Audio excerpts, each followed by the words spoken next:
యేసుక్రీస్తునామంలో మీకు అందరికీ వందములు. సమయం ఉండగానే ప్రతి ఒక్కరు కూడా మారు మనసు పొందండి. ఎందుకంటే సమయం అయిపోయిన తర్వాత ఆఖరి క్షణాల్లో ప్రభా నన్ను క్షమించు అని అనటానికి కూడా కొన్నిసార్లు సమయం ఉండదు. చాలామంది యాక్సిడెంట్స్లో చనిపోతూ ఉంటారు. వాళ్ళకి ఎటువంటి అవకాశం ఆఖరి క్షణంలో ప్రభా నన్ను క్షమించే అవకాశం కూడా దొరకకుండా పోతుంది. అటువంటి పరిస్థితులు అనేకమని వచ్చే అవకాశాలు ఈ రోజుల్లో ఉన్నాయి. అనేక మంది చూస్తున్నాను. అనేక మంది ఆ విధంగా ఎటువంటి అవకాశం లేకుండా ఆకస్మికంగా చనిపోతారు. ఒక సేవకుడైతే మరి ప్రయాణం చేస్తూ ఫోన్ మాట్లాడుతున్నప్పుడు వెనకాల లారీ వచ్చి కొట్టగానే అతని తలపైన ఎక్కి అతను దుర్మరణం పాలైపోయాడు.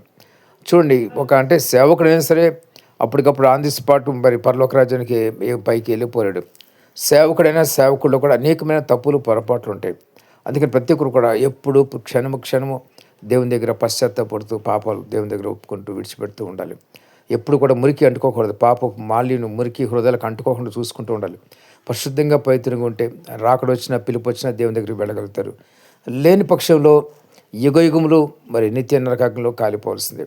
పరిశుద్ధ పట్టణములకి వెళ్ళాలంటే పూర్తిగా పరిశుద్ధంగా ఉంటే వెళ్తారు. అక్కడ ఎటువంటి రాజీ పడే పరిస్థితి ఎక్కడా ఉండదు. ఏ పాపి కూడా పరలోక పట్టణానికి పరిశుద్ధ పట్టణానికి చేరుకోడు. అక్కడికి వెళ్ళలేడు, అక్కడ నిలవలేడు పాపి అయినవాడు. ఎప్పుడైతే తన హృదయం మారుతుందో పవిత్రంగా జీవిస్తాడో ఆ పరిశుద్ధులు మాత్రమే పరలోక రాజ్యానికి వెళ్ళగలుగుతారు. దేవుడు కూడా వాళ్ళకి అనుమతి అనుగ్రహిస్తాడు. గమనించిన ప్రతి ఒక్కరు కూడా మీరు సిద్ధపడండి. సిద్ధపడకుండా మౌనంగా ఉంటే కనుక ఆకస్మికంగా ఏ విపత్తు వస్తుందో తెలియదు, ఏ భూకంపం వస్తుందో తెలియదు. అంత్య దినాల్లో వచ్చిన పరిస్థితులు మారిపోతున్నాయి. ఒక పక్కన మూడో ప్రపంచ యుద్ధం సిద్ధమవుతుంది. ఎక్కడ ఏ అనుభవం పడుతుందో తెలియదు. ఏ దేశం మీద ఎప్పుడు ఏ బాంబు అనుకోకుండా పడుతుందో కూడా తెలియదు.